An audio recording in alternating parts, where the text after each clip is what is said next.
Did you know that your brain is wired to make you do things that sabotage your financial success? Research shows that emotions, like fear and greed, drive 75% of investment decisions, often leading to costly mistakes. But what if you could learn how your brain is affecting your financial decisions and use that knowledge to make smarter choices? In today's video, we'll explore key insights from Your Money and Your Brain by Jason Zweig, a book that reveals how our brains are hardwired to make irrational financial choices. You'll discover how biases like loss aversion, overconfidence, and herd mentality can lead to poor financial decisions, and most importantly, how to overcome them. By understanding the psychological forces behind your money decisions, you can take control and start building wealth more effectively. Whether you're investing, saving, or just trying to improve your financial habits, this video will help you make smarter, more rational choices. Don't let your brain work against you. Let's dive into the science behind your money and uncover how to turn it into an advantage. 1. The role of dopamine in financial decisions. Dopamine, often referred to as the feel-good neurotransmitter, plays a central role in how we make financial decisions. It's the chemical responsible for reward-seeking behavior, motivating us to pursue activities that bring pleasure, like eating, winning a game, or making money. When we experience a financial win, such as earning a bonus or making a successful investment, dopamine is released, creating a sense of pleasure and reinforcing the behavior that led to the reward. This pleasure, however, can make us more impulsive, encouraging us to repeat those actions even when they're not necessarily in our best interest. Imagine you're walking into a store and see a flashy, expensive item on sale. Your brain gets a hit of dopamine because it expects the potential pleasure of owning that item. You may not even need it, but the anticipation of reward can push you to buy it. It's like when you're playing a game and you get a reward for making the right move. That momentary rush feels good, and it encourages you to keep playing, often beyond what's rational or necessary. The same dynamic plays out in financial decisions, from impulse buying to risky investments, as the brain is focused more on the short-term pleasure rather than the long-term outcome. Dopamine can also make us more prone to risky behavior, especially when it comes to investments. When we gamble or take chances in the stock market, our brain associates the possibility of a large reward with the release of dopamine. This can cloud our judgment, making us overestimate the likelihood of success. Much like the gambler who gets a rush from placing bets, investors might make overly aggressive moves in the hopes of striking it big, only to end up with financial losses instead. Dopamine doesn't distinguish between healthy risks and risky behaviors that can be detrimental to long-term financial security. To counteract this, it's important to develop strategies that help us make more measured decisions. One useful approach is setting financial goals based on long-term satisfaction instead of instant rewards. For instance, rather than buying something impulsively for the rush, think about the reward of saving that money for a vacation, a house, or investments that will compound over time. Building in time for reflection and postponing decisions can give you the space needed to override the immediate dopamine response, allowing you to make more thoughtful financial choices. Are you liking the content? Don't forget to like the video and subscribe to the channel. It really helps and means a lot. 2. The anchoring effect in financial decisions. The anchoring effect refers to the cognitive bias where people rely too heavily on the first piece of information they encounter, the anchor, when making decisions, even if it's irrelevant or misleading. This initial information sets a mental reference point, and future decisions are often influenced by it. In financial decisions, this can lead to irrational judgments and poor choices. For example, when shopping for a car, if you first see a luxury model priced at $80,000, a more reasonably priced $40,000 car might seem like a bargain, even if it's still beyond your budget. Think of anchoring like a game of darts. The first dart you throw creates a target on the board. Once that target is set, even if you want to aim at a different spot, your brain will naturally try to adjust based on where that first dart landed, even if it was off-center. Similarly, in finance, your first experience with a particular stock price, investment return, or savings goal can anchor you in your thinking, influencing all future decisions, whether or not they are realistic. A common example of anchoring in investing is when people base their buying or selling decisions on an initial stock price or a specific financial benchmark. For instance, if you bought a stock at $100 per share and it drops to $80, you might anchor yourself to the $100 price, thinking that the stock must be worth that amount again, even though market conditions or company performance may no longer justify that value. This can lead to holding on to a losing investment for too long, simply because you are anchored to the initial price rather than reevaluating the stock based on its current worth. To counteract the anchoring effect, it's important to actively challenge your initial assumptions and set clear financial goals based on solid research, not just first impressions. When making decisions, ask yourself whether your initial anchor is truly relevant. Instead of assuming that a price is fair because it's similar to your first experience, step back and assess whether that value aligns with your financial needs or goals. It can be helpful to use objective data, such as current market conditions or your long-term financial plan, as a better basis for decision-making. The pain of loss versus the pleasure of gain. One of the most powerful concepts from the book is the idea that humans feel the pain of loss more acutely than the pleasure of gaining something of equal value. This principle is deeply rooted in our evolutionary psychology and plays a significant role in how we make financial decisions. Essentially, losing $100 feels much worse than the joy of gaining $100, even though both are of equal value. Imagine, you're at a fair and you win a small prize, perhaps a stuffed animal. The joy is momentary and fades quickly. But what if you lose a prize you already had? The loss stings far more.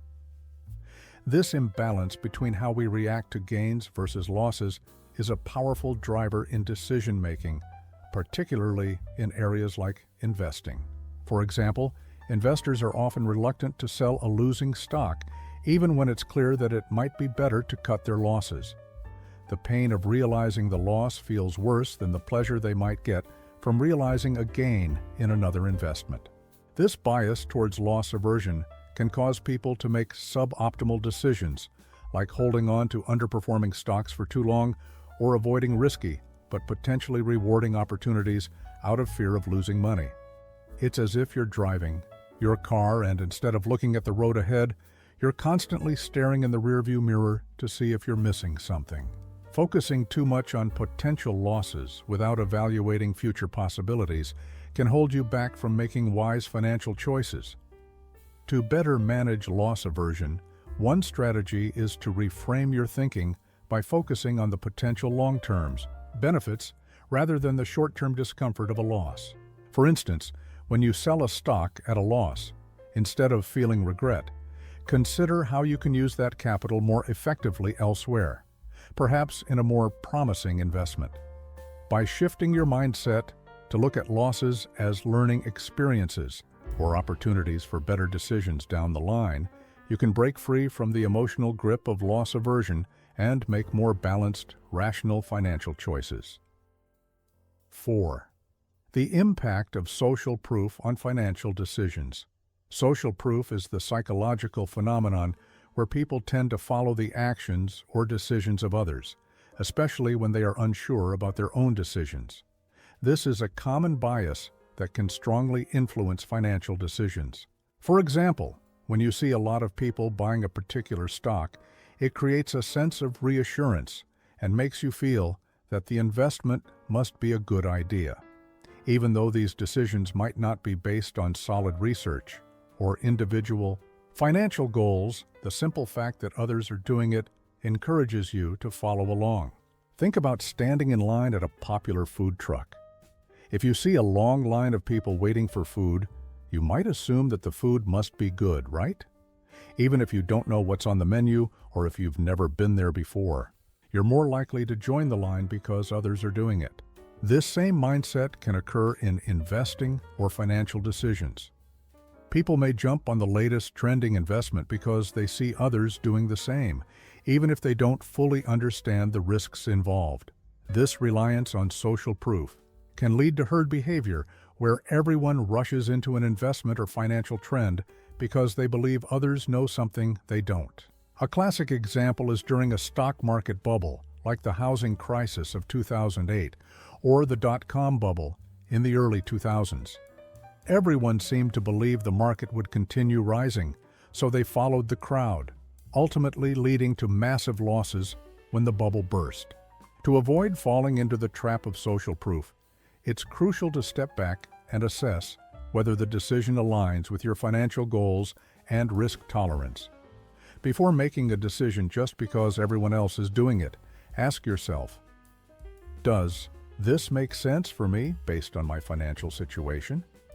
By critically evaluating decisions based on your own needs and values, and not just following the crowd, you can make smarter, more informed financial choices that better suit your long-term goals.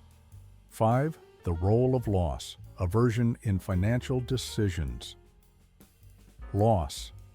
Aversion is a concept rooted in behavioral economics that suggests people feel the pain of a loss more intensely than the pleasure of an equivalent gain. Essentially, the discomfort of losing.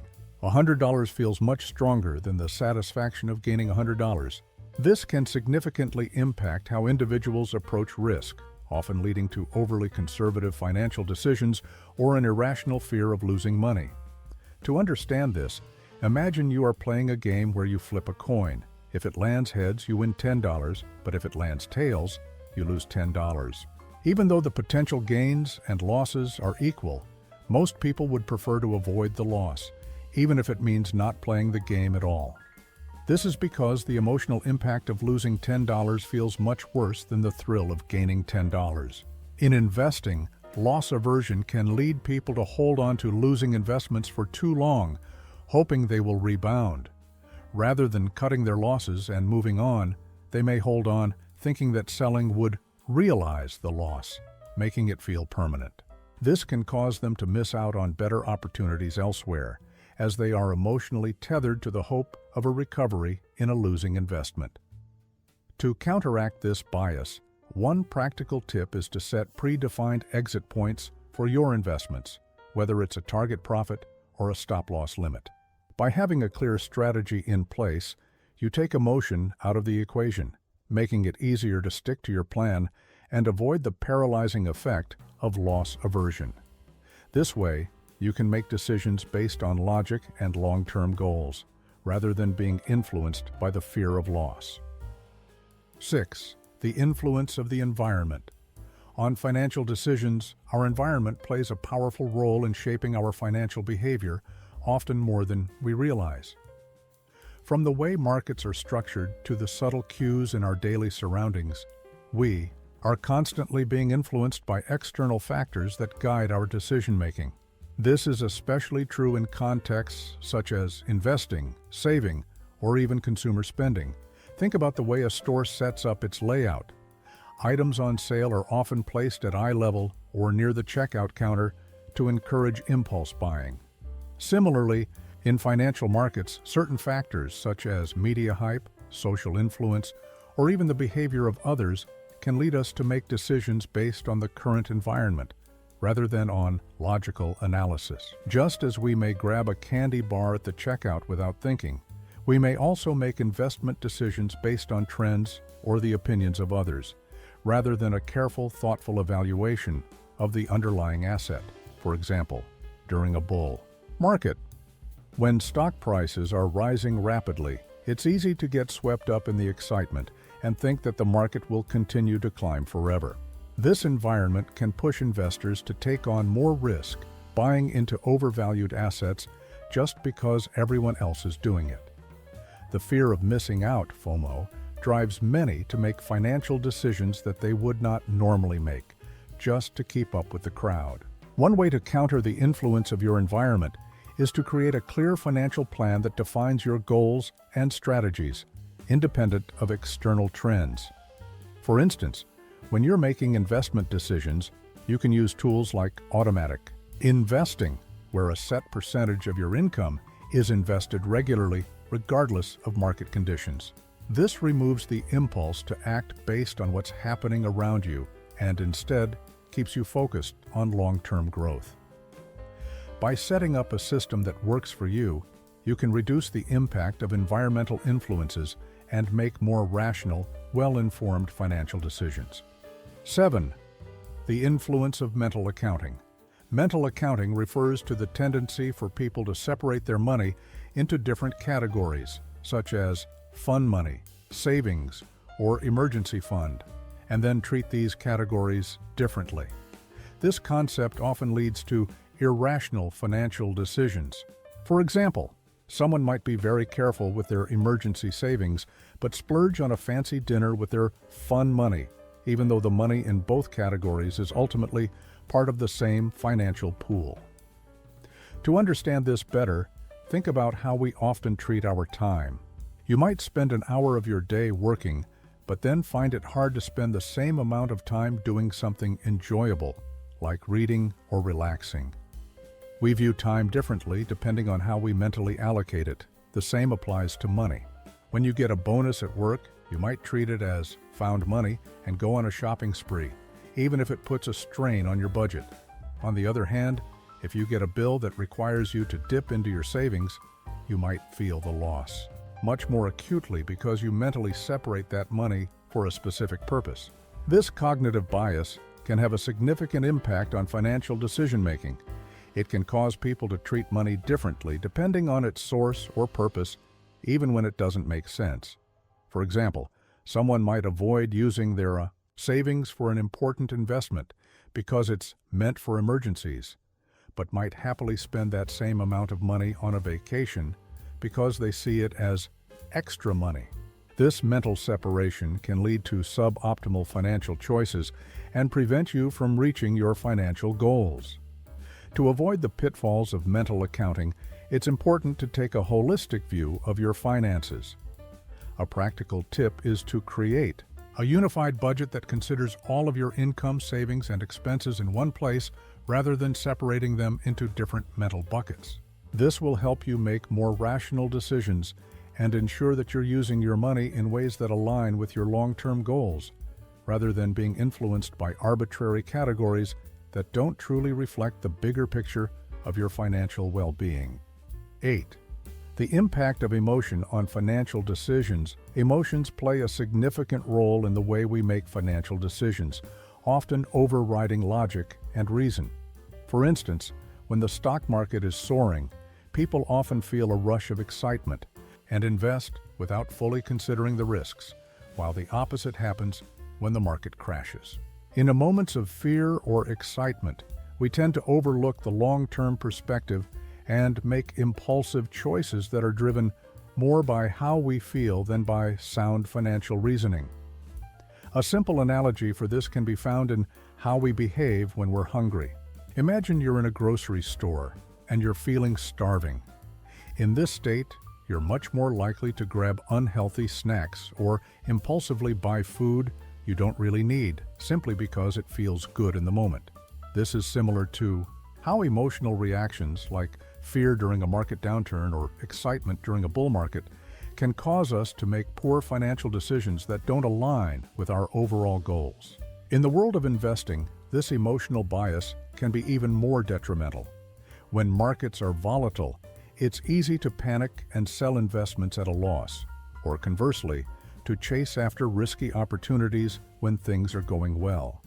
But in reality, the key to successful investing is often to stay calm, stick to a plan, and avoid getting swept away by momentary emotional highs and lows. Like driving a car, if you constantly overreact to every bump or turn in the road, you're more likely to end up off course. A practical approach to counteracting emotional decisions is to set clear financial goals and strategies in advance. When you have a well-thought-out plan, you're less likely to make impulsive choices based on fear or excitement.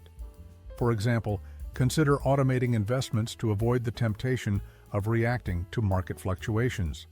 This way, you're taking the emotion out of the equation and letting your strategy play out over time, regardless of short-term market movements. 9. The danger of overconfidence in financial decision-making. Overconfidence can be a significant obstacle to making sound financial decisions. When people are overly confident, they tend to believe they can predict future events or outperform the market, leading them to take on unnecessary risks. This is similar to a driver who believes they are invincible and can navigate any road without ever needing to slow down or adjust their speed. Eventually, this overconfidence can result in accidents. Just as in investing, it can lead to significant losses. In everyday life, overconfidence can manifest in small ways, like assuming you can finish a complex task in half the time it actually takes. You might underestimate the time needed, ignore potential obstacles, and end up missing deadlines or quality expectations. In finance, this same mindset can lead to impulsive decisions, such as jumping into investments without fully understanding them or assuming you can consistently beat the market without a structured strategy. The danger of overconfidence in investing is that it often leads to excessive risk-taking. Many investors believe they can time the market or pick stocks that will outperform others. However, studies show that most professional investors struggle to consistently beat the market over time. The key takeaway here is that overconfidence can blind us to the risks we're taking, causing us to underestimate the potential for loss and overestimate our ability to succeed. A practical way to counter overconfidence is to regularly reassess your investment decisions and assumptions. By checking your portfolio against your original financial plan and consulting experts or trusted advisors, you can gain a clearer perspective on the true risks involved. Just as a driver uses mirrors and signals to ensure they're on the right path, continuously evaluating your financial decisions helps keep overconfidence in check and ensures you make more informed, balanced choices.